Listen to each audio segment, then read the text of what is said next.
How do I adjust the pads on mechanical disc brakes? So the brake we're looking at today, this is a Tektros. It's actually a 2-piston brake. Comes factored in like all the Poseidon bikes.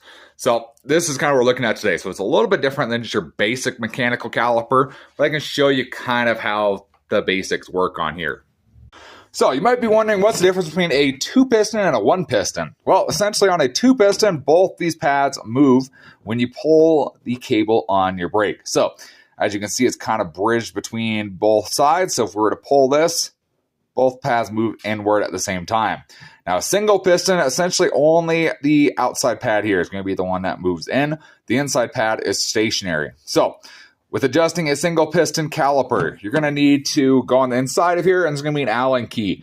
As you turn that Allen bolt here and you turn that in, the pad is going to move into the center of the caliper. Pretty simple. 2-piston caliper works the same way. You have one on each side. You can adjust each side and kind of get them centered that way. So that works there.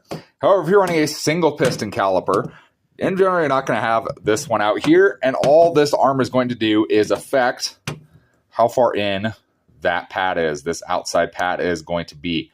So if you are having problems and that pad is not getting close enough to there, a lot of times you can either try and move this inward if you have a little bit of room in the mounting tabs to move this in and then adjust with your outer pad here. If you have pretty much, if you don't have any room there, essentially what you're going to use to adjust that pad is going to actually be this arm here. So cable tension is where that's going to come in. So as you apply cable tension and pull this arm down, it's going to move that pad in. And that's where it's going to be kind of your adjustment on the outside pad if there's nothing else there.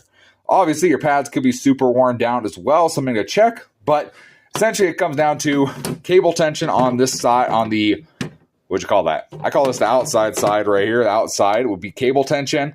Inside side is going to be with this Allen bolt right there.